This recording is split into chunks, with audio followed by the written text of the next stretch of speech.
निर्मला सीतारमन जी लगातार छठी बार देश का बजट प्रस्तुत करेंगी। गौरतलब है कि मोदी सरकार के दूसरे कार्यकाल का ये अंतिम बजट है और जब भी बजट आता है तो हर घर परिवार यही सोचता है कि इसका असर मेरे घर परिवार के बजट पर क्या पड़ेगा। तो आइए बजट एक्सपेक्टेशंस पर बातचीत करते हैं। दूरदर्शन के इस विशेष कार्यक्रम में मेरे साथ मेहमान जुड़ रहे हैं। आइए उनका परिचय आपके साथ कराऊं। हमारे साथ हैं शंकर मिश्रा जी, नमस्कार। आप एक चार्टर्ड अकाउंटेंट हैं। साथ ही स्वागत कीजिए प्रोफेसर हेमेंद्र कुमार डांगी का, नमस्कार। आप एक अर्थशास्त्री हैं दिल्ली स्कूल ऑफ इकोनॉमिक्स से। तो शंकर जी, सबसे पहले मैं आपसे ही पूछना चाहूँगा कि क्योंकि 2024 लोकसभा चुनाव का वर्ष है और इसलिए इसे vote on account interim budget कहा जाता है, तो दर्शक ज़रूर जानना चाहेंगे कि इंटरिम बजट और फिर जो आम बजट आता है, सालाना जो बजट आता है, दोनों में क्या अंतर है? इंटरिम बजट जिस साल सरकार इलेक्शन में जाती है उस साल इंटरिम बजट ही लाती है, और जब इलेक्शन ख़त्म हो जाएंगे उसके बाद फिर लोकसभा की जब गठन हो जाएगी तो फिर वो फाइनल बजट ना जैसे लाती है वैसे।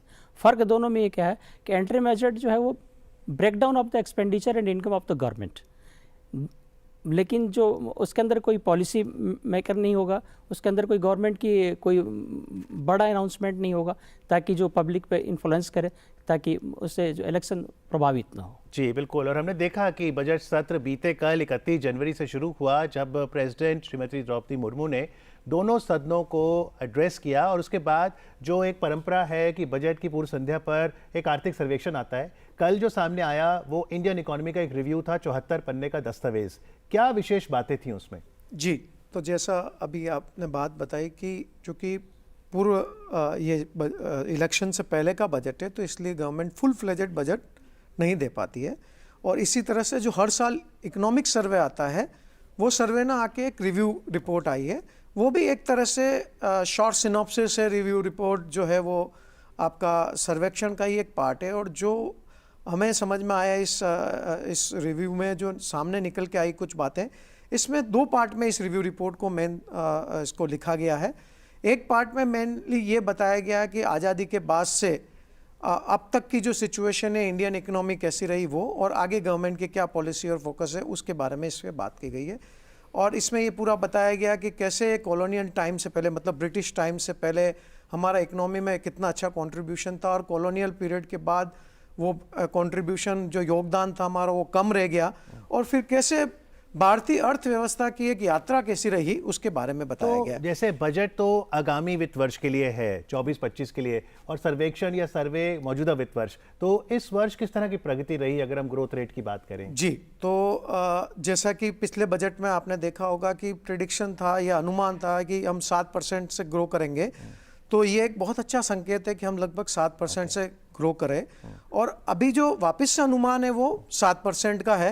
अगर ऐसा ही चलता रहा जो कि अनुमान है, तो जो एक आप जगह जगह ये कैची लाइन सुनते होंगे, गांव हर जगह आजकल एक नारा चल रहा है कि हमें 5 ट्रिलियन इकोनॉमी बनना है, तो ऐसा लग रहा है कि जो अनुमान है उस हिसाब से अगले 2-3 साल में हम 5 ट्रिलियन इकोनॉमी हो जाएगा, और 2030 तक हम 7 ट्रिलियन इकोनॉमी हो जाएंगे, और विश्व की 5 मुख्य अर्थव्यवस्थाओं का भी हम हिस्सा हैं, और हो सकता है उसमें हम और प्रोग्रेस करें। जी बिल्कुल। तो भारत ने संकल्प लिया है कि अगले 3 सालों में भारत $5 ट्रिलियन की इकोनॉमी बनेगी, और अगर इस अर्थव्यवस्था को $5 ट्रिलियन बनना है तो हम सबका योगदान बहुत ज़रूरी है, इंडस्ट्रीज़ का योगदान भी बहुत ज़रूरी है।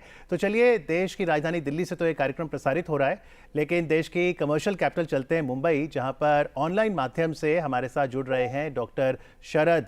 डॉक्टर शरद, आप मेरी आवाज़ सुन पा रहे हैं? हाँ जी जी, तो स्वागत है आपका कार्यक्रम में। ये बताइए, आज आम बजट पेश होना है, आप इंडस्ट्रियलिस्ट हैं, चेयरपर्सन हैं आईआईटी मुंबई के, तो इंडस्ट्रीज की क्या अपेक्षा है आज बजट से?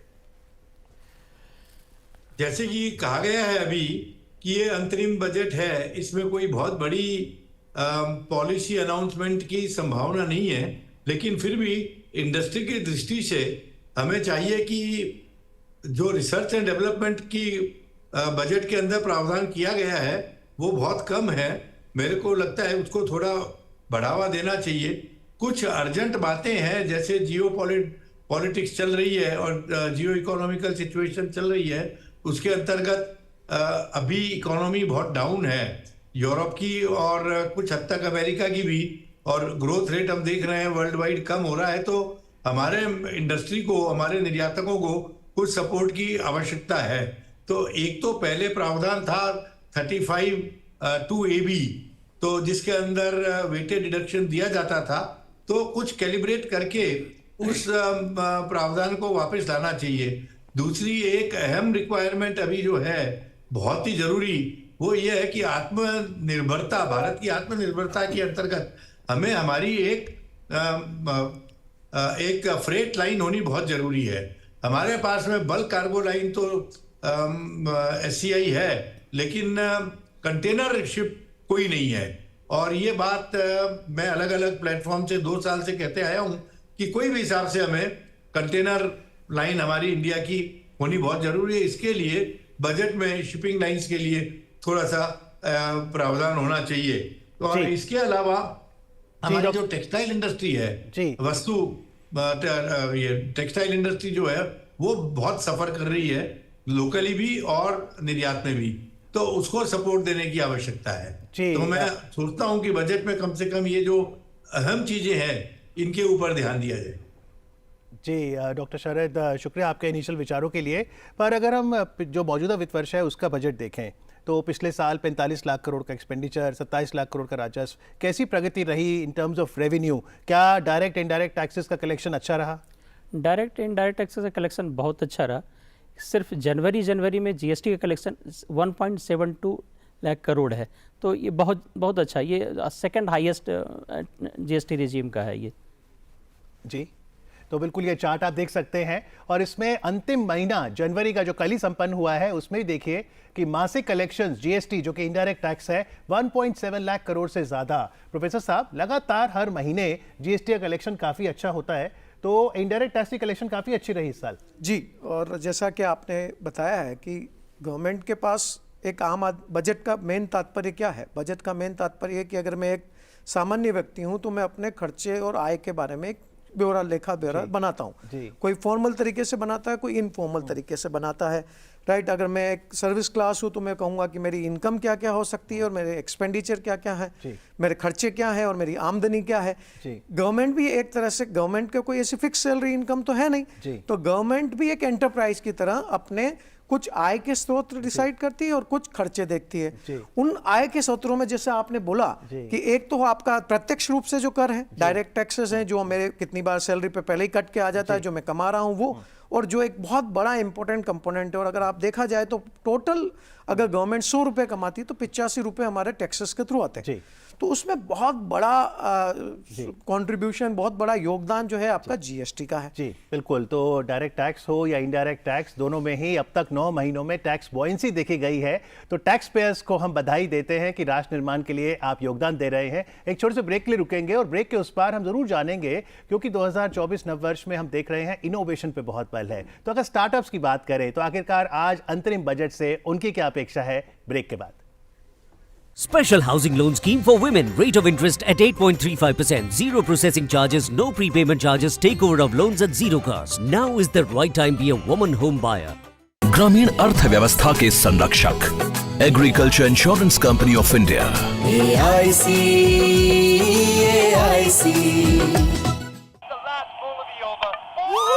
क्या लड्डू हम यहाँ बैठे बैठे पैसे बना सकते हैं? Amazing day. What a match this has been. Cracking shot. What a kick. What a way to finish the game. Guys, मैं तुम्हारे बिजनेस आइडिया का बड़ा फैन हूँ। अब बिजनेस चाहे जो भी, SBI का करंट अकाउंट तो चाहिए ना। SBI करंट अकाउंट से सिंप्लीफाइड बिजनेस ट्रांजैक्शंस और ग्रेट कस्टमर सर्विस। SBI, देश का फैन। ग्रामीण अर्थव्यवस्था के संरक्षक agriculture insurance company of India. AIC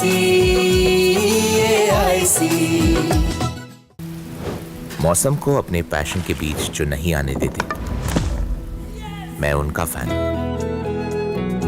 मेरी तरह SBI भी आपका फैन है, इसलिए SBI आपके लिए थोड़ी एक्स्ट्रा मेहनत करता है। तो excellent customer service, assistance to MSMEs और टेक्नोलॉजी ड्रिवन बैंकिंग सॉल्यूशंस। घर छोड़ दूं, SBI बदल रहा है क्योंकि हम एक बदलते देश के फैन हैं। SBI, देश का फैन। ग्रामीण अर्थव्यवस्था के संरक्षक agriculture insurance company of India. AIC महिलाओं के लिए विशेष ऋण योजना मात्र 8.35% ब्याज दर, न कोई प्रोसेसिंग चार्ज, न कोई पूर्व भुगतान, लोन का टेक ओवर शून्य लागत पर। गृह लक्ष्मी को मिला अवसर, उनका होगा अपना घर।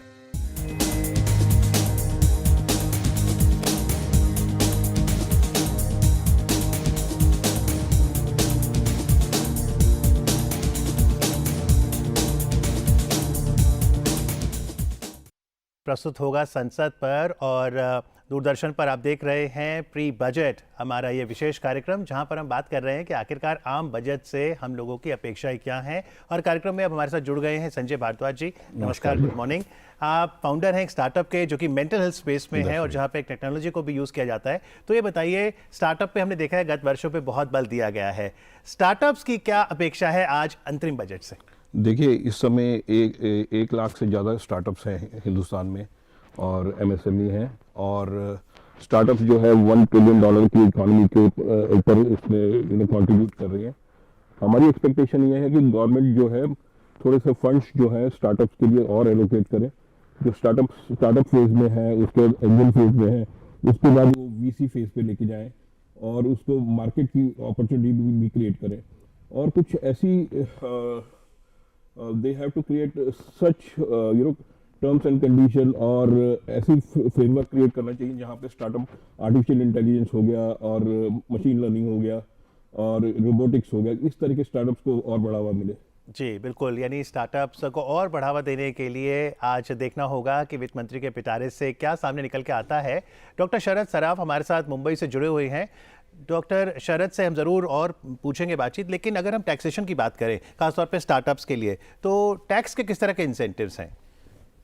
जो प्रायोरिटी सेक्टर है उसके अंदर तो है, लेकिन ओवरऑल जो स्टार्टअप पर कोई स्पेसिफिक जोन के अंदर कोई स्टार्टअप लगा है तो वहाँ पर सरकार बेनिफिट दे रही है। ओके जी। और पर्सनल टैक्सेशन एक ऐसा मुद्दा है जिसमें हर कोई दिलचस्पी लेता है, खासतौर पे मिडिल क्लास, नौकरी पेशा। और हमने देखा कि गत वर्षों में ओल्ड रजीम टैक्सेशन के साथ साथ न्यू रजीम भी आई जहां पर नए स्लैब रेट थे लेकिन डिडक्शंस नहीं मिलती थी। तो न्यू रजीम को आज क्या वित्त मंत्री और अट्रैक्टिव बना सकती हैं? बना सकते हैं। अभी जो टैक्स के 5 स्लैब हैं न्यू रजीम में, जिसमें 5% है, 10% है, 15% है, 20% है। टैक्स इनकम जैसे 3 लाख तक कोई टैक्स नहीं है, 3 से 6 लाख तक 5% है, 6 से 9 10% है, 9 से 12 15% है और 15 से ऊपर 30% है। ये 20 और 30 के बीच में जो गैप है, काफ़ी गैप है। काफ़ी गैप है। उसको सरकार को थोड़ा ध्यान देना चाहिए और एक स्लैब 25% का और जाने, यानी आप कह रहे हो 15 से 20 के बीच में 25% का एक स्लैब आ जाए तो रियायत मिल जाएगी। और जैसे स्टैंडर्ड डिडक्शन सबको मिलती है, इस समय वो 50,000 है, क्या वहां पर भी हम उम्मीद कर सकते हैं? 1 लाख तो होना ही चाहिए। 50,000 तो बहुत कम अमाउंट है और बहुत दिनों से ही चल रहा था। हालांकि बीच में बंद कर दिया था, लेकिन स्टार्ट किया तो 50,000 तो कम है। एक्सपेक्टेशन पब्लिक की रहेगी, सैलरी क्लास को तो बिल्कुल रहेगी, तो उसके पास कोई प्लानिंग नहीं है टैक्स का। जी बिल्कुल। आइए अलग अलग सेक्टर्स की भी अगर बात करें कि आखिरकार आज बजट कौन से सेक्टर्स को बढ़ावा दे सकता है। अब शिक्षा तो बहुत महत्वपूर्ण है व्यक्तित्व के निर्माण के लिए, और आप तो शिक्षाविद हैं, 2 दशकों से शिक्षा के क्षेत्र से जुड़े हैं। एजुकेशन सेक्टर में हमारी विश लिस्ट क्या है? आपने बड़ा सही कहा है कि शिक्षा, हेल्थ, स्वास्थ्य, ये किसी भी इकोनॉमी के, किसी भी अर्थव्यवस्था के पिलर हैं। और बहुत सारी मतलब थियरीज है, वो ये कहती है कि गवर्नमेंट को इन 2 में सबसे ज़्यादा इन्वेस्टमेंट करना चाहिए, सबसे ज़्यादा वो करना चाहिए, अपना इन्वेस्टमेंट करना चाहिए, जिससे कि बाकी फंडामेंटल्स भी स्ट्रॉन्ग हो सके। एक शिक्षाविद होने के नाते मैं ये कहूँगा कि पिछले बजट में जिस तरह की घोषणाएं की गई थी, उन घोषणाओं को काफ़ी हद तक हमने धरातल पे उतरते हुए देखा। जैसे कि पिछले बजट में, या जिस तरह से गवर्नमेंट का फोकस राष्ट्रीय शिक्षा नीति पर था और उसको हमने काफ़ी हद तक धरातल पे उतरते हुए देखा है, तो उससे हम एज ए शिक्षाविद हमें अच्छा लग रहा है कि एक सिस्टमेटिक चेंज आ रहा है। हम ये चाहते हैं कि ये और गवर्नमेंट जो है इसके लिए एक और बड़ा स्ट्रॉन्ग रोड मैप तैयार करे और भारत के हर कोने तक इसका जो है अच्छे से क्रियान्वयन हो सके, इम्प्लीमेंटेशन हो सके।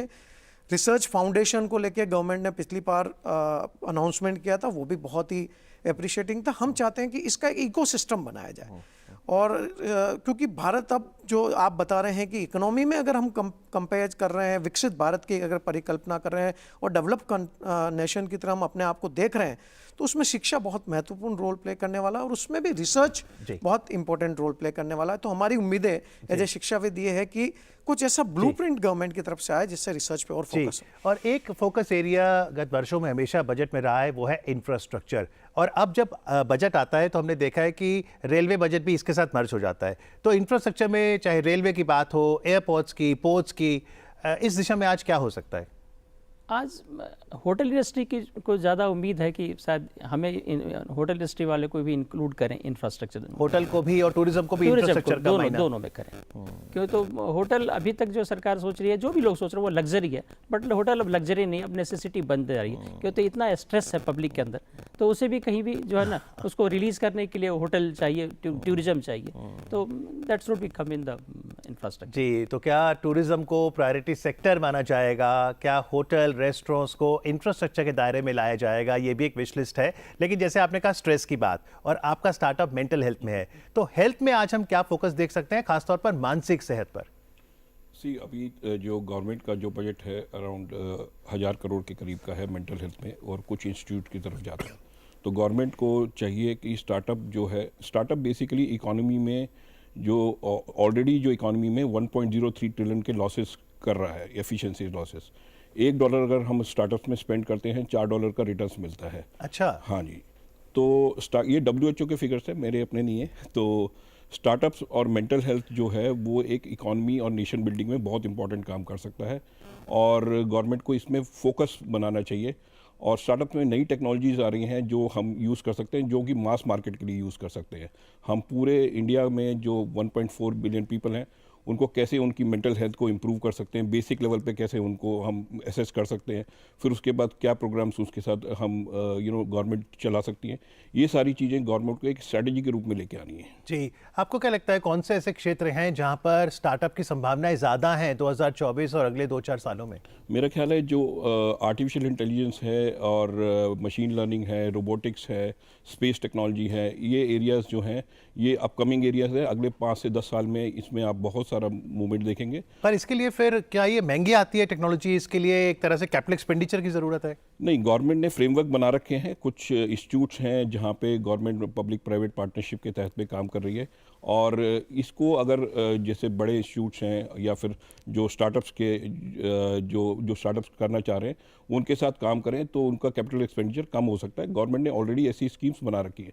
अब ये पॉइंट है कि इस समय पे ये स्कीम्स को नेक्स्ट लेवल पे लेके जाना है और उनको इंसेंटिव देने हैं ताकि स्टार्टअप्स और ज़्यादा स्टार्टअप्स आए, कंपटीशन बढ़े और बेटर प्रोडक्ट्स लेके आए स्टार्टअप्स। जी, पिछले साल अगर हम बात करें 1 फरवरी 2023 की, तो जब बजट आता है तो बहुत से प्रीफिक्स लगते हैं कि ये बैलेंस बजट है, ग्रोथ बजट है।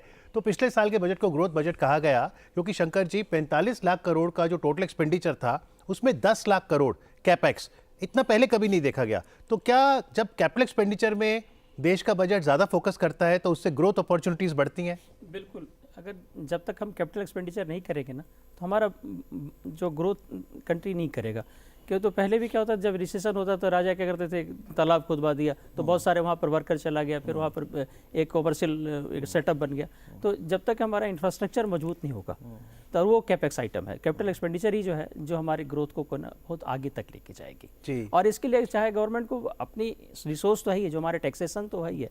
अगर गवर्नमेंट लोन भी ले रही है तो कोई बात नहीं, लोन अगर हम ले रहे हैं और उसको रीपे की कर रहे हैं तो हमारे वो बैलेंस है। जैसे लोग कार ले रहा है तो ये लोन लेके, अगर पहले इससे पहले इतने कार नहीं बिकते थे, लोग इतना अफोर्ड नहीं करते थे, लेकिन जब से कंज्यूमर के लिए लोन की व्यवस्था हुई तो खूब डेवलप किया, लोग इंडिविजुअल मकान भी बना रहे हैं, घर गाड़ी भी ले रहे हैं। उसी तरह से सरकार अगर कोई इंफ्रास्ट्रक्चर के लिए ले रही है तो बिल्कुल बहुत अच्छी बात है और ये ग्रोथ को लेके जाएगी। ग्रोथ के लिए कंजम्पशन बहुत ज़रूरी है।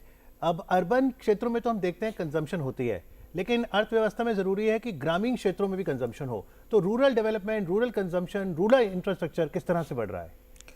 ये आपने बिल्कुल बहुत अच्छा यहाँ पे बिंदु रखा है कि जो अगर आप एक सकल घरेलू उत्पाद GDP जिसको आप बोलते हैं उसका अगर कंपोनेंट देखा जाए तो उसमें आपने एक बहुत अच्छा टर्म यूज़ किया, कंजम्पशन, उपभोक्ता। क्योंकि देखिए क्या है, इकोनॉमी एक साइकिल की तरह चलती है।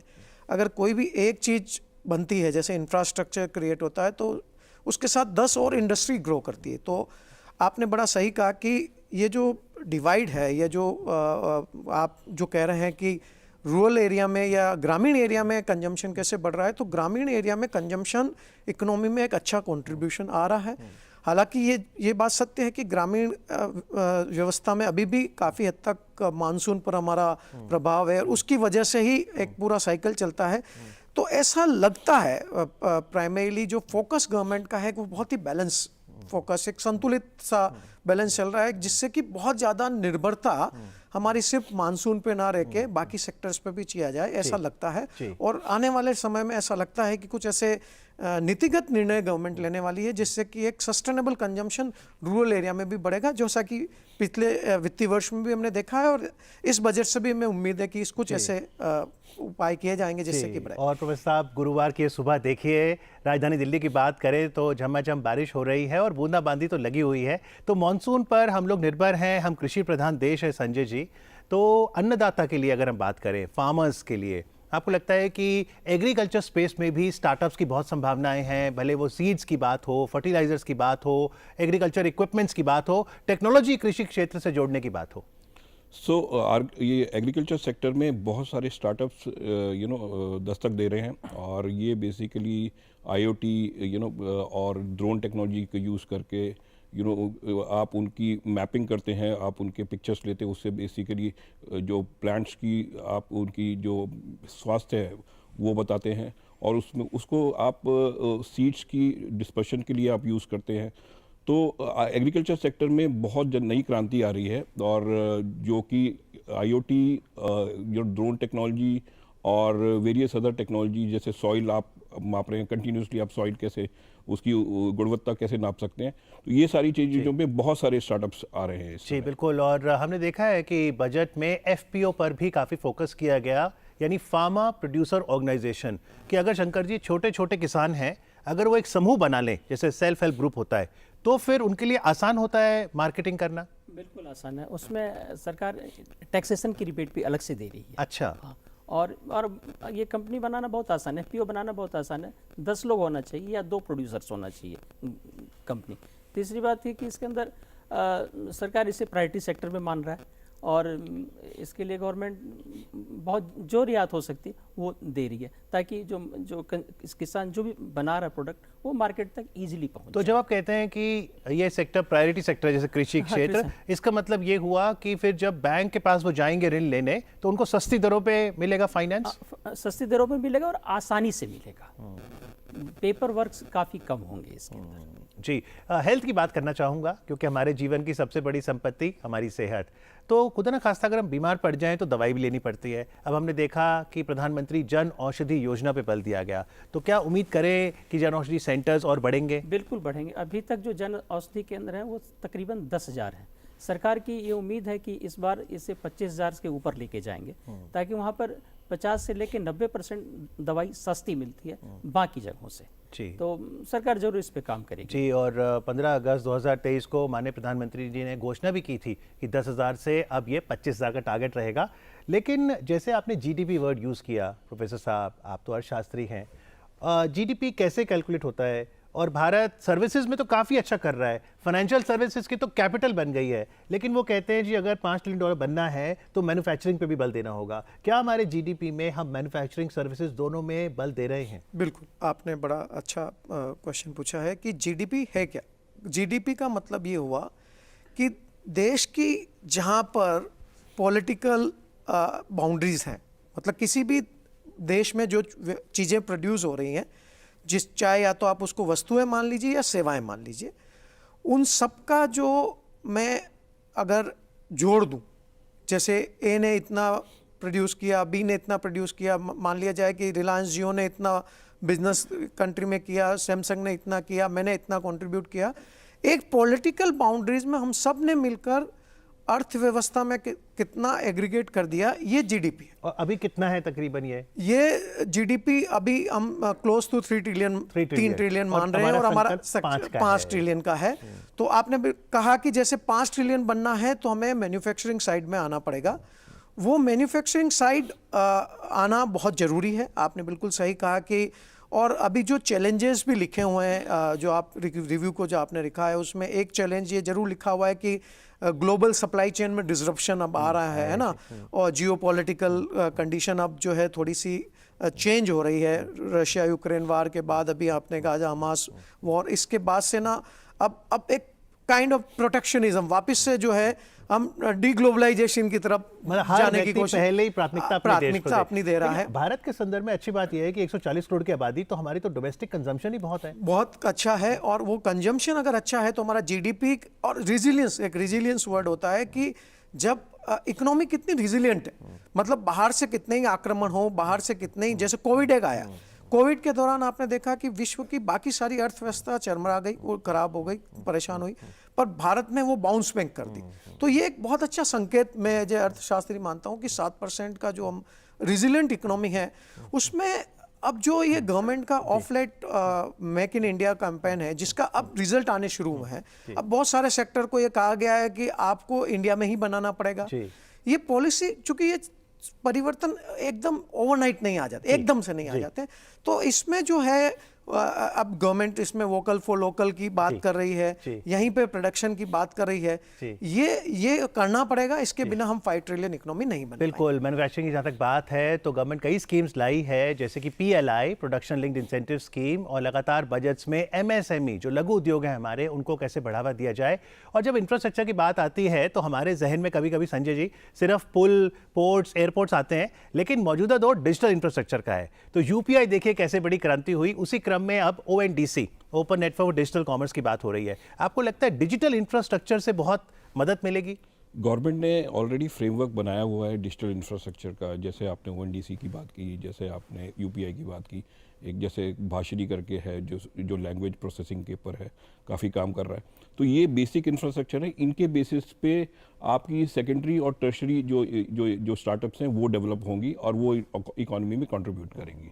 तो ये जो इंफ्रास्ट्रक्चर है, आपकी जो इंटरनेट कनेक्टिविटी है वो रिटेल्स में जा रही है, तो वो सारी चीज़ें इंपॉर्टेंट जी। तो चलिए उम्मीद करते हैं कि बजट से जो हमारी सबकी विश लिस्ट है ये पूरी हो, और सारी विश लिस्ट तो पूरी करना बहुत मुश्किल है। देखना दिलचस्प रहेगा कि वित्त मंत्री जी अब जब बजट स्पीच रखेंगी तो आखिरकार कौन से प्रावधान पे बल देती है। लेकिन कार्यक्रम में आके चर्चा करने के लिए प्रोफेसर साहब आपका, शंकर जी आपका, संजय जी आपका बहुत बहुत आभार। Thank you. तो आइए सीधा चलते हैं लोकसभा, जहां पर अब से कुछ ही पलों में माननीय केंद्रीय वित्त मंत्री निर्मला सीतारमन जी प्रस्तुत करेंगी आंतरिक बजट, इंटरिम बजट।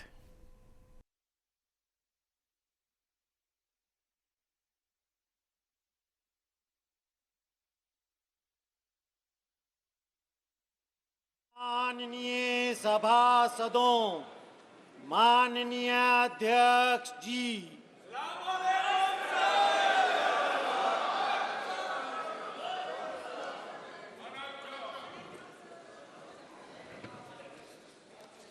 माननीय सदस्यगण, आपको बुलेटिन भाग 2 के माध्यम से पहले ही सूचित किया गया है कि माननीय वित्त मंत्री जी के बजट भाषण की प्रतियां आपको हार्ड कॉपी के रूप में उपलब्ध कराई जाएगी। अतः बजट प्रस्तुत हो जाने के पश्चात माननीय सदस्य बजट भाषण की प्रति प्रकाशन काउंटर से प्राप्त कर सकते हैं। आपको ये भी सूचित किया जाता है कि माननीय मंत्री द्वारा बजट प्रस्तुत किए जाने के पश्चात उसे मेंबर पोर्टल पर भी उपलब्ध करा दिया जाएगा। माननीय वित्त मंत्री जी,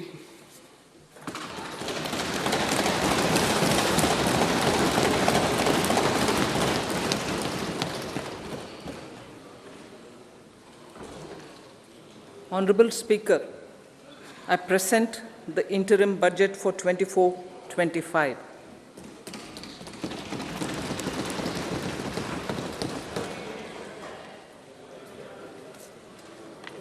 The Indian economy has witnessed profound positive transformation in the last 10 years. The people of India are looking ahead to the future with hope and optimism. With the blessings of the people, when our government, under the visionary and dynamic leadership of Honorable Prime Minister Shri Narendra Modi, assumed office in 2014, the country was facing enormous challenges.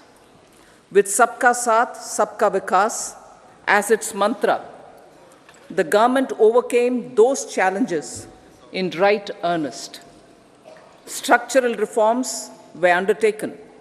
Pro-people programs were formulated and implemented promptly. Conditions were created for more opportunities for employment and entrepreneurship.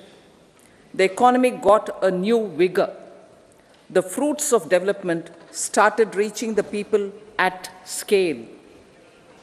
The country got a new sense of purpose and hope. Naturally, the people blessed the government with a bigger mandate. In the second term, our government, under the leadership of Honorable Prime Minister, doubled down on its responsibilities to build a prosperous country with comprehensive development of all people and all regions. Our government strengthened its mantra to Sabka Saath, Sabka Vikas, and Sabka Vishwas. Our development philosophy covered all elements of inclusivity, namely social inclusivity through coverage of all strata of the society, and geographical inclusivity through development of all regions of the country. With the whole of nation approach of Sabka Prayas, the country overcame the challenges of once-in-a-century pandemic, took long strides towards Atmanirbhar Bharat, committed to Panch Pran, and laid solid foundations for the Amrit Kal. As a result, our young country has high aspirations, pride in its present, and hope and confidence for a bright future. We expect that our government, based on its stupendous work, will be blessed again by the people with a resounding mandate. Inclusive development and growth. Our humane and inclusive approach to development is a marked and deliberate departure from the earlier approach of provisioning up to village level. Development programs were thus provisioned. In the last 10 years, however, have targeted each and every household and individual through housing for all, Har Ghar Jal, electricity for all, cooking gas for all, bank accounts and financial services for all in record time. The worries about food have been eliminated through free ration for 80 crore people. Minimum support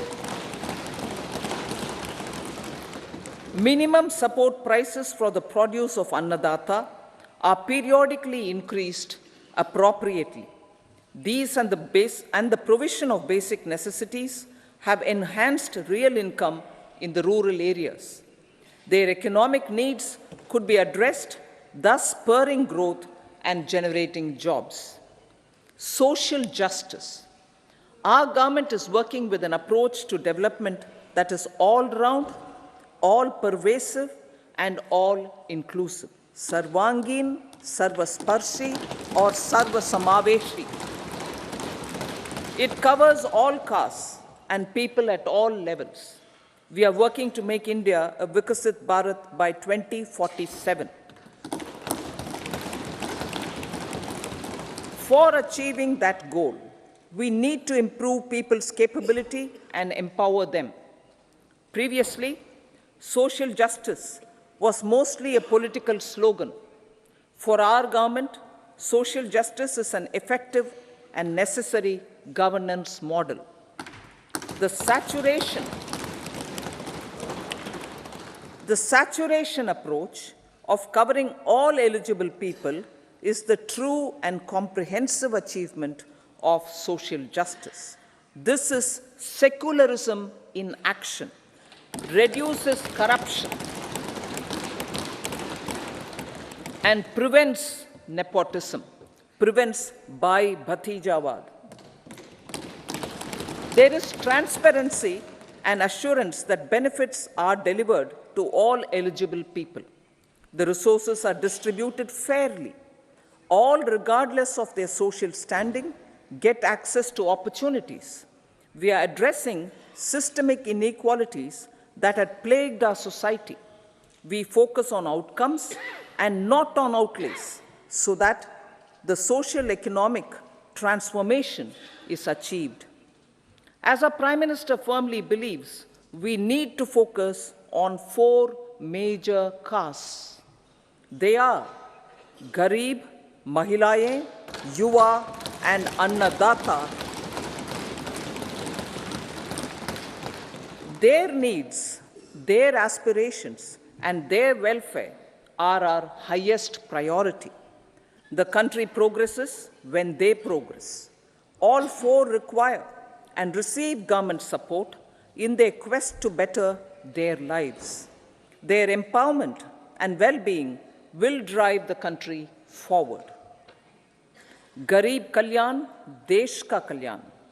We believe in empowering the poor. The earlier approach of tackling poverty through entitlements had resulted in very modest outcomes.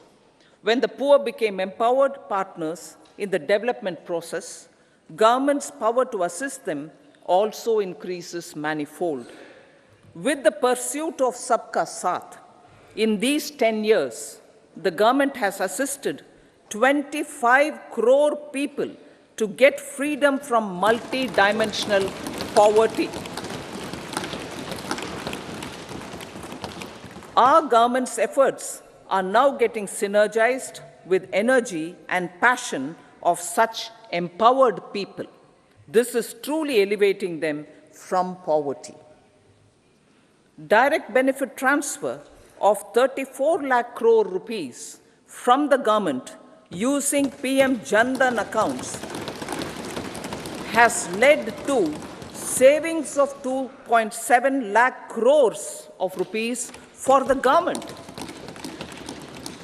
This savings has been realized through avoidance of leakages prevalent earlier. The savings have helped in providing more funds for Garib Kalyan. PM Swanidhi has provided credit assistance to 78 lakh street vendors. From that total of 78 lakh street vendors, 2.3 lakh have received credit for the 3rd time. PM Janman Yojana reaches out to the particularly vulnerable tribal groups who have remained outside the realm of development so far. PM Vishwakarma Yojana provides end-to-end support to artisans and craftspeople engaged in 18 trades. The schemes for empowerment of Divyangs and transgender persons reflect firm resolve of our government to leave no one behind. Welfare of Annadata. Farmers are our Annadata. Every year under PM Kisan Samman Yojana, direct financial assistance is provided to 11.8 crore farmers, including marginal and small farmers. Crop insurance is given to 4 crore farmers under PM Fasal Bima Yojana. These, besides several other programs, are assisting Annadata in producing food for the country and for the world. Electronic National Agricultural Market has integrated 1,361 mandis and is providing services to 1.8 crore farmers with trading volume of 3 lakh crores of rupees. The sector is poised for inclusive, balanced, higher growth and productivity. These are facilitated from farmer-centric policies, income support, coverage of risks through price and insurance support, promotion of technologies and innovations through startups. Empowering the Amrit PD, the Yuva. Our prosperity depends on adequately equipping and empowering the youth. The National Education Policy 2020 is ushering the transformational reforms. PM Schools for Rising India, PM Shri, are delivering quality teaching and nurturing holistic and well-rounded individuals. The Skill India mission has trained 1.4 crore youth,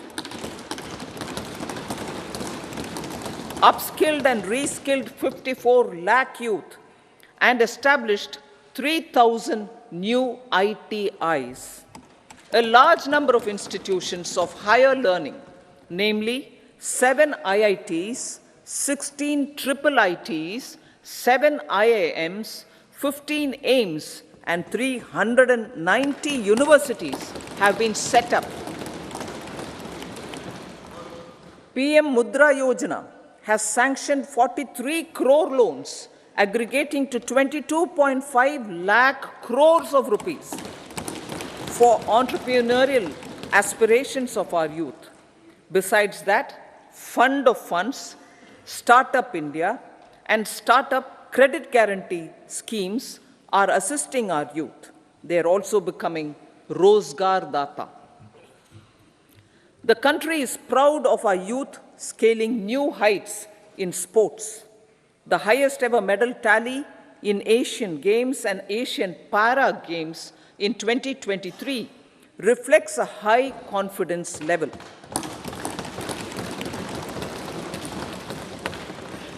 Chess prodigy and our #1 ranked player Pragyananda put up a stiff fight against the reigning world champion Magnus Carlsen in 2023.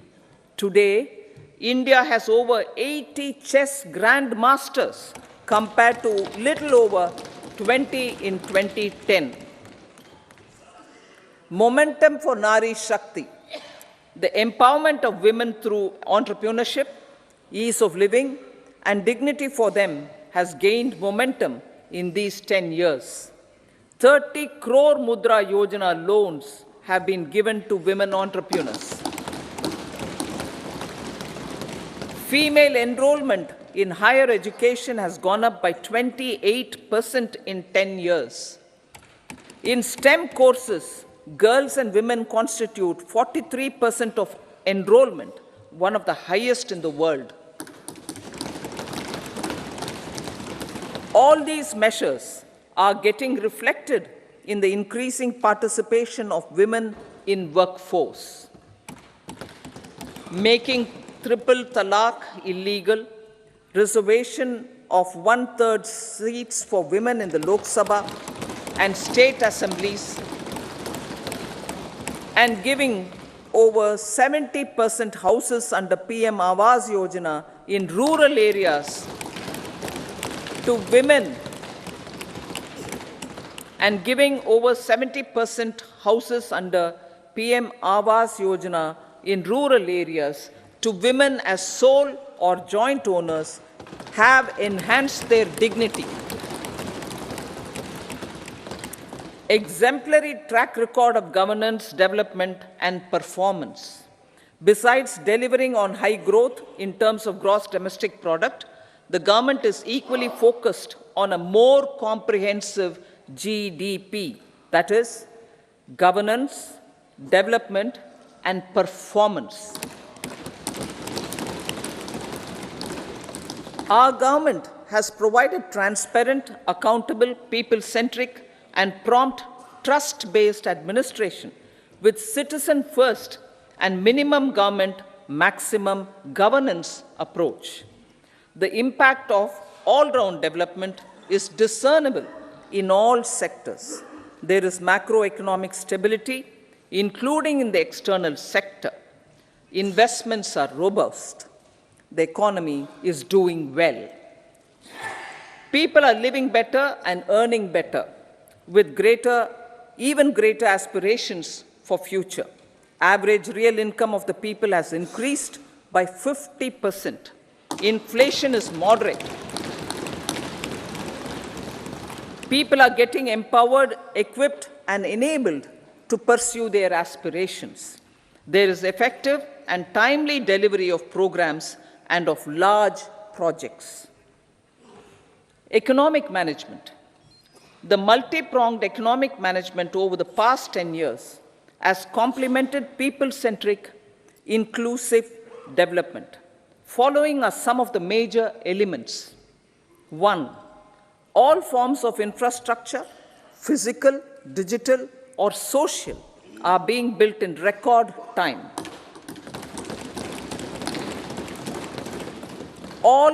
Number 2, all parts of the country are becoming active participants in economic growth. Number 3, digital public infrastructure, a new factor of production as if in the 21st century, is instrumental in formalization of the economy. Number 4, goods and services tax has enabled one nation, one market, one tax. Tax reforms have led to deepening and widening of tax base. Number 5, strengthening of the financial sector has helped in making savings, credit, and investments more efficient. Number 6, GIFT, IFSC, and the Unified Regulatory Authority, IFSCA, are creating a robust gateway for global capital and financial services for the economy. Number 7, proactive inflation management has helped keep inflation within the policy band. Now, the global context, Honorable Speaker, sir. Geopolitically, global affairs are becoming more complex and challenging with wars and conflicts. Globalization is being redefined with reshoring and friendshoring, disruption and fragmentation of supply chains, and competition for critical minerals and technologies. A new world order is emerging after the COVID pandemic. India assumed the G20 presidency during very difficult times for the world. The global economy was going through high inflation, high interest rates, low growth, very high public debt, low trade growth, and climate changes. The pandemic has led to a crisis of food, fertilizer, fuel, and finances for the world, while India successfully navigated its way. The country showed the way forward and built consensus on solutions for those global problems. The recently announced India-Middle East-Europe economic corridor is a strategic and economic game changer for India and others. In the words of Honorable Prime Minister, the corridor, and I quote, will become the basis of world trade for hundreds of years to come, and history will remember that this corridor was initiated on Indian soil, unquote. Vision for Vikasit Bharat. Our vision for Vikasit Bharat is that of prosperous Bharat in harmony with nature, with modern infrastructure, and providing opportunities for all citizens and all regions to reach their potential. With confidence arising from strong and exemplary track record of performance and progress, earning Sabka Vishwas, the next 5 years will be years of unprecedented development and golden moments to realize the dream of developed India by 2047. The trinity of demography, democracy, and diversity, backed by Sabka Prayas, has the potential to fulfill aspirations of every Indian. As Honorable Prime Minister in his Independence Day address to the nation mentioned, I quote, "There is no dearth of opportunities, as many opportunities as we want. The country is capable of creating more opportunities. Sky is the limit," unquote. Strategy for Amrit Kal. Our government will adopt economic policies that foster and sustain growth, facilitate inclusive and sustainable development, improve productivity, create opportunities for all, help them enhance their capabilities, and contribute to generation of resources to power investments and fulfill aspirations. Guided by the principle, reform, perform, and transform, the government will take up next generation reforms and build consensus with the states and stakeholders for effective implementation. It is an important policy priority for our government to ensure timely and adequate finances, relevant technologies, and appropriate training for the micro, small, and medium enterprises, MSMEs, to grow and also compete globally. Orienting the regulatory environment to facilitate their growth will be an important element of this policy mix. Aligning with the Panchamrit goals, our government will facilitate sustaining high and more resource-efficient economic growth. This will work towards energy security in terms of availability, accessibility, and affordability. For meeting the investment needs, our government will prepare the financial sector in terms of size, capacity, skills, and regulatory framework. Aspirational Districts Program. Our government stands ready to assist the states in faster development of aspirational districts and blocks, including generation of ample economic opportunities. Development of the East. Our government will pay utmost attention to make the eastern region and its people a powerful driver of India's growth. PM Awas Yojana Gramin. Despite the challenges due to COVID, implementation of PM Awas Yojana Gramin continued, and we are close to achieving the target of 3 crore houses. 2 crore more houses will be taken up in the next 5 years to meet the requirement arising from increase in the number of families. Rooftop solarization and Muft Bijli. Through rooftop solarization, 1 crore households will be enabled to obtain up to 300 units free electricity every month.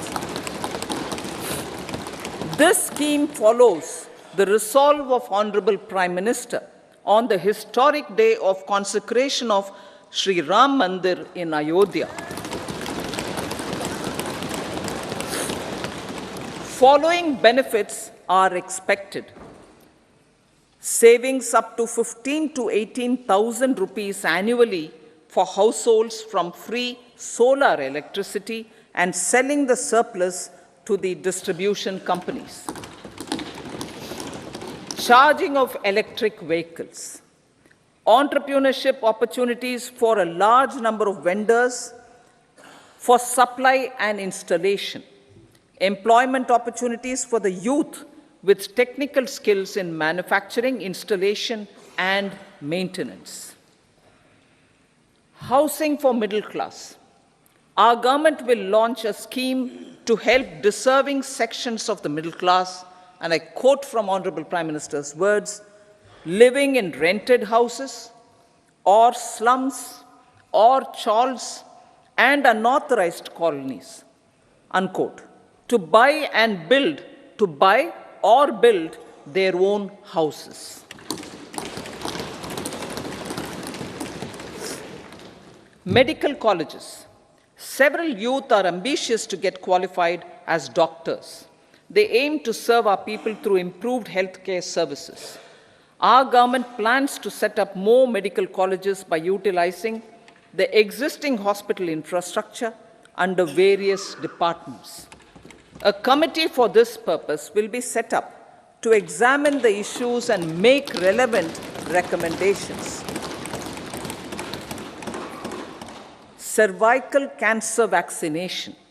Our government will encourage vaccination for girls in the age group of 9 to 14 years for prevention of cervical cancer. Maternal and child health care. Various schemes for maternal and child care will be brought under one comprehensive program for synergy in implementation. Upgradation of Anganwadi centers under Saksham Anganwadi and Poshan 2.0 will be expedited for improved nutrition delivery, early childhood care, and development.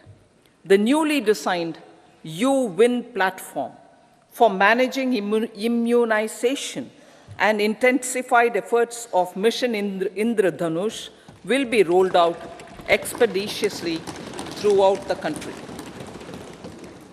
Ayushman Bharat. Healthcare cover under Ayushman Bharat scheme will be extended to all ASHA workers, to all Anganwadi workers and helpers. Agriculture and food processing. The efforts of value addition in agriculture sector and boosting farmers' incomes will be stepped up. Pradhan Mantri Kisan Sampada Yojana has benefited 38 lakh farmers and generated 10 lakh employment. Pradhan Mantri Formalization of Micro Food Processing Enterprises Yojana has assisted 2.4 lakh SHGs and 60,000 individuals with credit linkages. Other schemes are complementing the efforts for reducing post-harvest losses and improving productivity and incomes. For ensuring faster growth of the sector, our government will further promote private and public investment in post-harvest activities, including aggregation, modern storage, efficient supply chains, primary and secondary processing and marketing and branding. Nano DAP. After the successful adoption of nano urea, application of nano DAP on various crops will be expanded in all agroclimatic zones. Atmanirbhar Oil Seeds Abhiyan.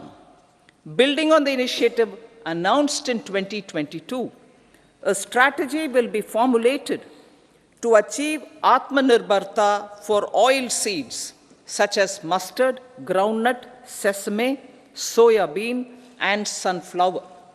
This will cover research for high-yielding varieties, widespread adoption of modern farming techniques, market linkages, procurement, value addition, and crop insurance. Dairy development. A comprehensive program for supporting dairy farmers will be formulated. Efforts are already on to control foot and mouth disease. India is the world's largest milk producer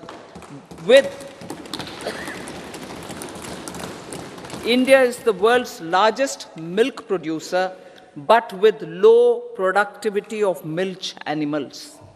The program will be built on the success of existing schemes such as Rashtriya Gokul Mission, National Livestock Mission, and infrastructure development funds for dairy processing and animal husbandry.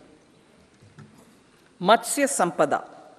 It was our government which set up a separate department for fisheries, realizing the importance of assisting fishermen. This has resulted in doubling of both inland and aquaculture production. Seafood exports since 2013-14 has also doubled. Implementation of Pradhan Mantri Matsya Sampada Yojana will be stepped up to 1. Enhance aquaculture productivity from existing 3 to 5 tons per hectare. 2. Double exports to 1 lakh crore rupees, and 3. Generate 55 lakh employment opportunities in the near future.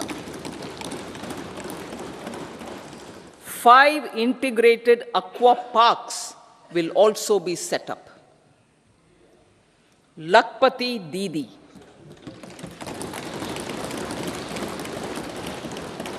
83 lakh SHGs, 83 lakh SHGs with 9 crore women are transforming rural socio-economic landscape with empowerment and self-reliance. Honorable Speaker sir, their success has assisted nearly 1 crore women to become Lakpati Didi already. They are an inspiration to others. Their achievements will be recognized through honoring them. Buoyed by the success, it has been decided to enhance the target for Lakpati Didi from 2 crores to 3 crores.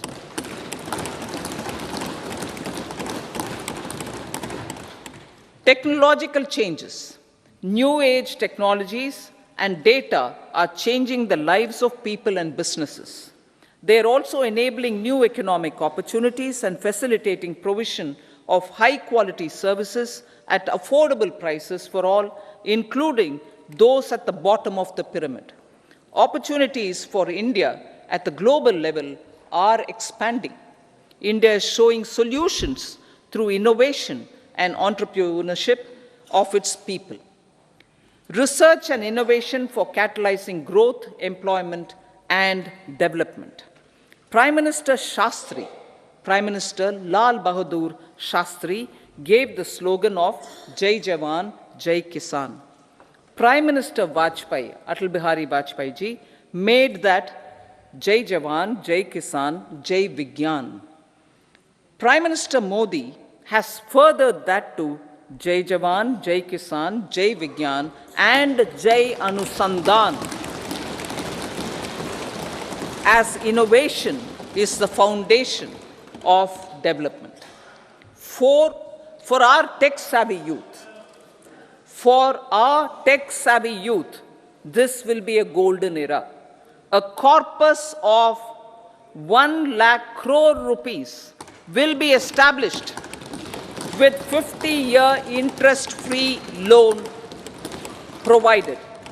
The corpus will provide long-term financing or refinancing with long tenors and low and or nil. I repeat that sentence. The corpus will provide long-term financing or refinancing with long tenors and low or nil interest rates. This will encourage the private sector to scale up research and innovation significantly in sunrise domains. We need to have programs that combine the powers of our youth and technology. A new scheme will be launched for strengthening deep tech technologies for defense purposes and expediting Atmanirbharta. Infrastructure development. Building on the massive tripling of the capital expenditure outlay in the past 4 years, resulting in huge multiplier impact on economic growth and employment creation, the outlay for the next year is being increased by 11.1% to 11,111 crore rupees. This would be 3.4% of our GDP. Railways. 3 major railway corridor programs will be implemented. These are energy, mineral, and cement corridor. Number 2, port connectivity corridors. And number 3, high traffic density corridors. The projects have been identified under the PM Gati Shakti for enabling multimodal connectivity. They will improve logistics efficiency and reduce cost. The resultant decongestion of the high traffic corridors will also help in improving operations of passenger trains, resulting in safety and higher travel speed for passengers. Together with dedicated freight corridors, these 3 economic corridor programs will accelerate our GDP growth and reduce logistic costs.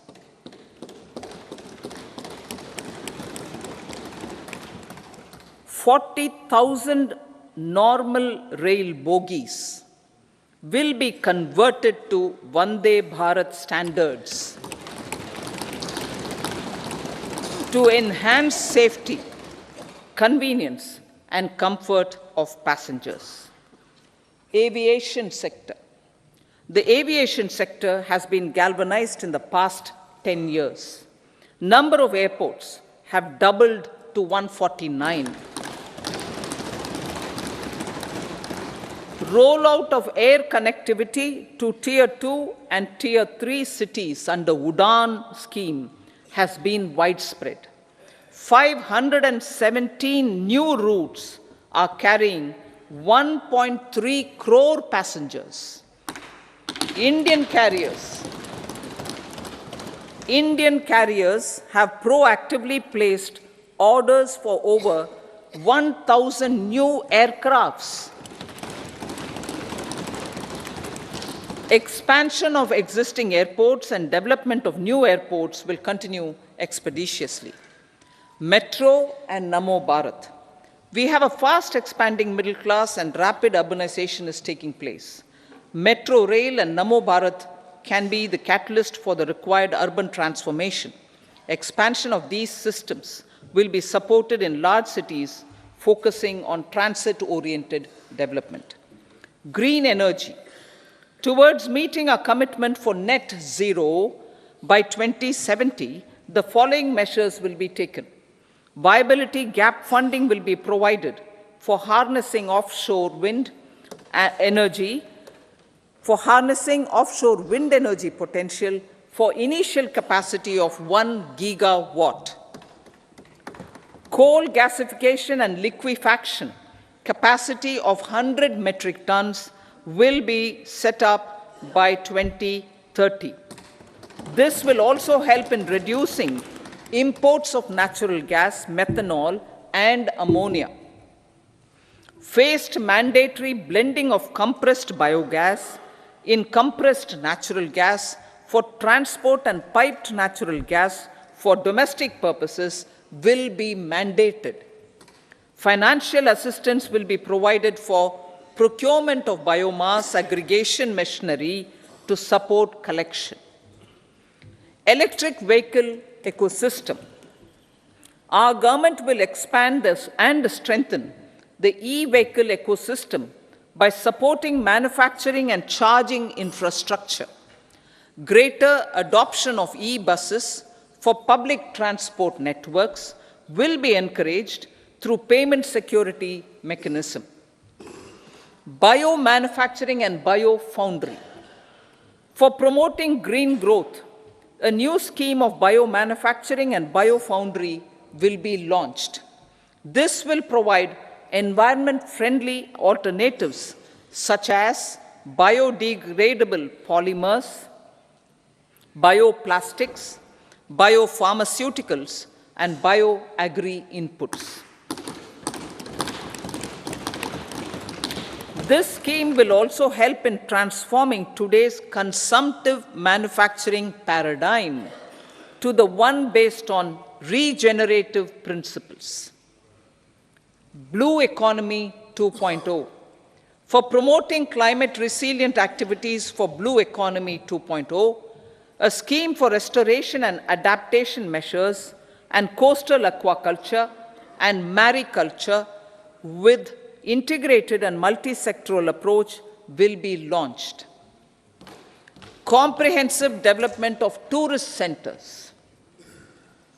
The success of organizing G20 meetings in 60 places presented diversity of India to global audience. Our economic strength has made the country an attractive destination for business and conference tourism. Our middle class also now aspires to travel and explore. Tourism, including spiritual tourism, has tremendous opportunities for local entrepreneurship. States will be encouraged to take up comprehensive development of iconic tourist centers, branding and marketing them at global scale. A framework for rating of the centers based on quality of facilities and services will be established. Long-term interest-free loans will be provided to states for financing such development on matching basis. To address the emerging fervor for domestic tourism, Honorable Speaker, sir, projects for port connectivity, tourism infrastructure, and amenities will be taken up on our islands, including Lakshadweep. This will help in generating employment also. Promoting investments.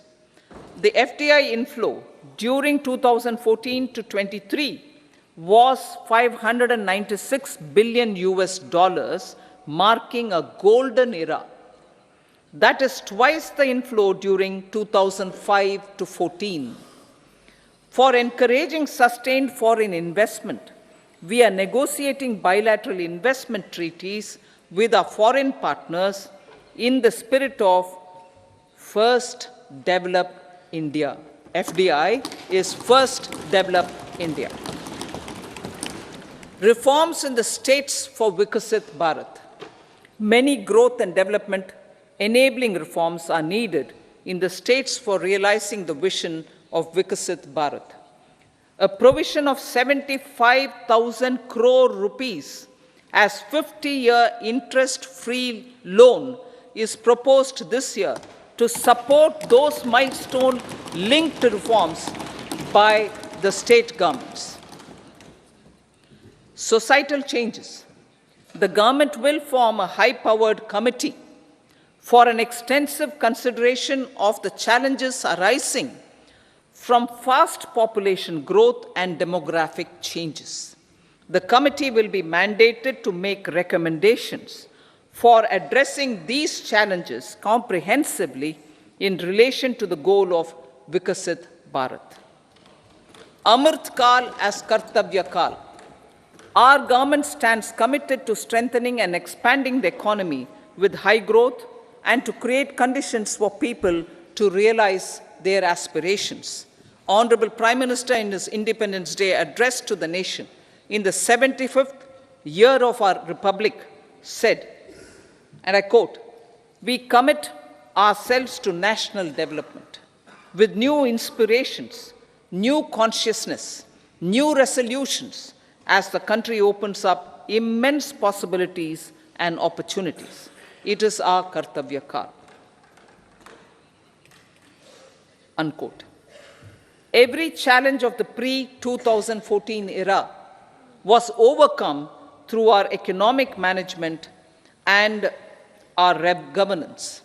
These have placed the country on a resolute path of sustained high growth. This has been possible through right policies, true intentions, and appropriate decisions. In the full budget in July, Honorable Speaker, our government will present a detailed roadmap for our pursuit of Vikasit Bharat.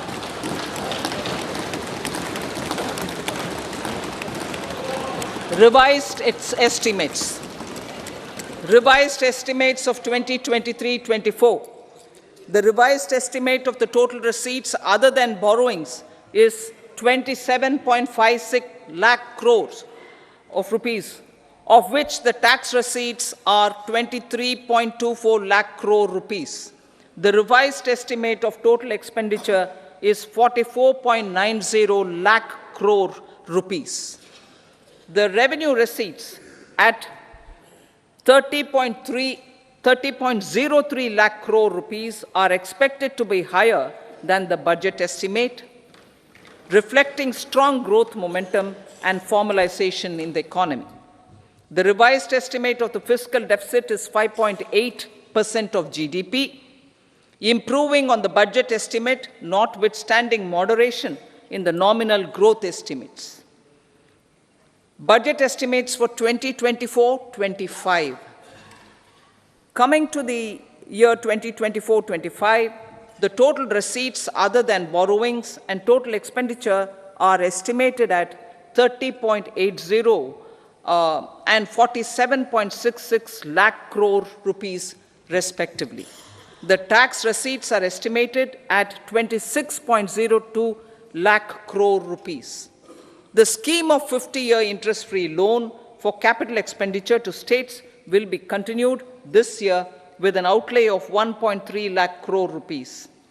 We continue on the path of fiscal consolidation, as announced in my budget speech of 2021-22, to reduce fiscal deficit below 4.5% by 25-26.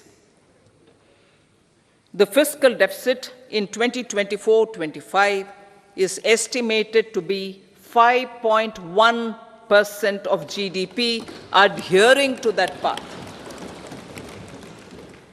So the gross and net market borrowings through dated securities during 24-25 are estimated at 14.13 lakh crore rupees and 11.75 lakh crore respectively.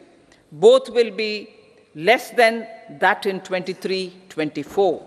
Now that the private investments are happening at scale, the lower borrowings by the central government will facilitate larger availability of credit for the private sector. Vote on account. I'll be seeking vote on account approval of the Parliament through the appropriation bill for a part of the financial year 2024-25. I will now move to Part B. Honorable Speaker, sir, over the last 10 years, the direct tax collections have more than trebled and the return filers swelled 2.4 times. I would like to assure the taxpayers that their contributions have been used wisely for the development of the country and welfare of its people.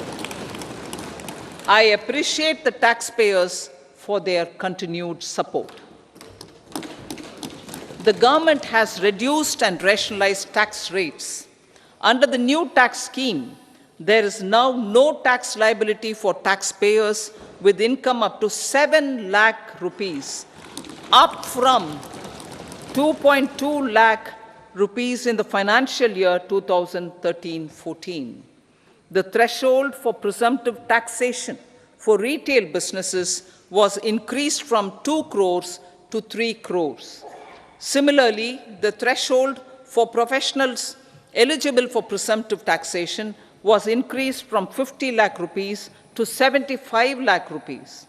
Also, corporate tax rate was decreased from 30% to 22% for existing domestic companies and to 15% for certain new manufacturing companies.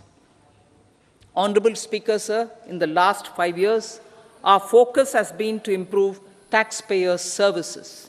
The age-old jurisdiction-based assessment system was transformed with the introduction of faceless assessment and appeal, thereby imparting greater efficiency, transparency, and accountability.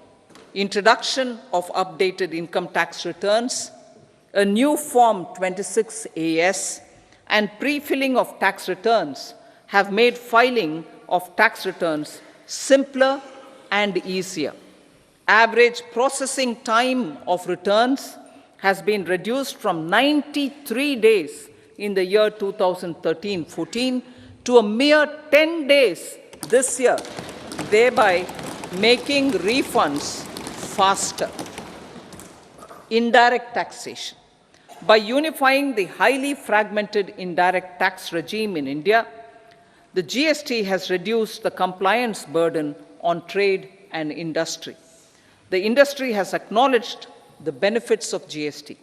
According to a recent survey conducted by a leading consulting firm, 94% of industry leaders view the transition to GST as largely positive. According to 80% of the respondents, it has led to supply chain optimization, as elimination of tax arbitrage and octroi has resulted in disbanding of checkposts at the state and city boundaries. At the same time, tax base of GST more than doubled, and the average monthly gross GST collection has almost doubled to 1.66 lakh crores this year. States too have benefited. States' SGST revenue, including compensation released to states in the post-GST period of 2017-18 to 2022-23, has achieved a buoyancy of 1.22. In contrast, the tax buoyancy of state revenues from subsumed taxes in the pre-GST four-year period of 2012-13 to 2015-16 was a mere 0.72. The biggest beneficiaries are consumers, as reduction in logistic cost and taxes have brought down prices of most goods and services. We have taken a number of steps in customs to facilitate international trade. As a result, the import release time declined by 47% to 71 hours at inland container depots, by 28% to 44 hours at air cargo complexes, and by 27% to 85 hours at seaports over the last 4 years since 2019, when the national time release studies were first acted. Tax proposals. As for tax proposals, in keeping with the convention, I do not propose to make any changes relating to taxation and propose to retain the same tax rates for direct and indirect taxes, including import duties. However, certain tax benefits to startups and investments made by sovereign wealth or pension funds, as also tax exemption on certain income of some IFSC units, are expiring on 31/3/2024. To provide continuity in taxation, I propose to extend the date to 31/3/2025. Moreover, in line with our government's vision to improve ease of living and ease of doing business, I wish to make an announcement to improve taxpayers' services.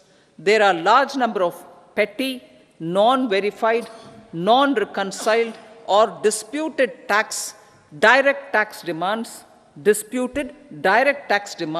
many of them dating as far back as 1962, which continue to remain on the books, causing anxiety to honest taxpayers and hindering refunds of subsequent years.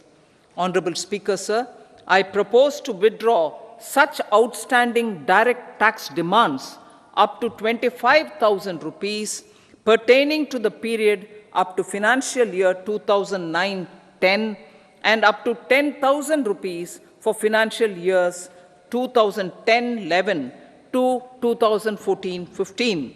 This is expected to benefit about 1 crore taxpayers. 1 crore taxpayers would benefit out of this.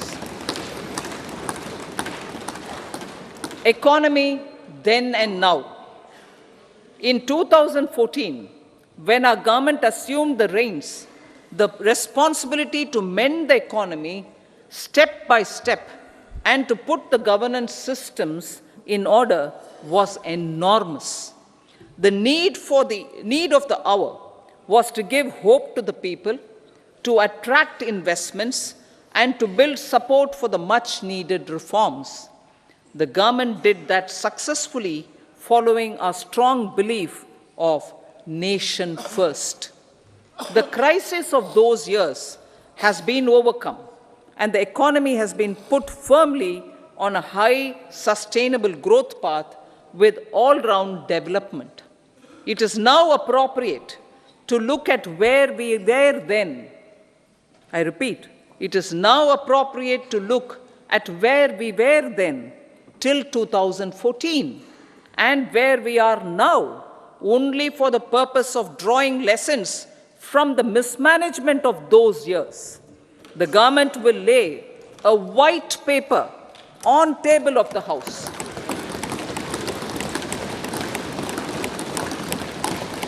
The exemplary track record of governance, development, and performance, effective delivery, and Jan Kalyan has given the government trust, confidence, and blessings of the people to realize whatever it takes. The goal of Vikasit Bharat with good intentions, true dedication, and hard work in the coming years and decades. With this, Honorable Speaker, I commend the interim budget to this august House. Jai Hind.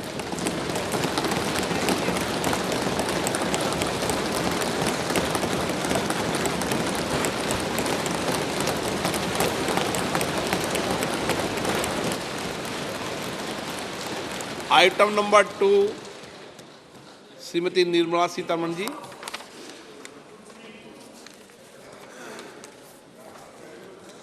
So, with your permission, I rise to lay on the table the following statements under Section 3(1) of the Fiscal Responsibility and Budget Management Act 2003, Medium-Term Fiscal Policy cum Fiscal Policy Strategy Statement and Macroeconomic Framework Statement. Item number 3 Shrimati Nirmala Sitharaman ji. Sir, with your permission, I rise to move for leave to introduce the Finance Bill 2024. प्रश्न ये है कि विधेयक को पुनर्स्थापित करने की अनुमति प्रदान की जाए। जो सदस्य इसके पक्ष में हाँ कहें, जो सदस्य विरोध में ना कहें। मेरे विचार में निर्णय हाँ वालों के पक्ष हुआ, हाँ वालों के पक्ष हुआ। माननीय मंत्री जी विधेयक को पुनर्स्थापित करें। So I introduce the bill.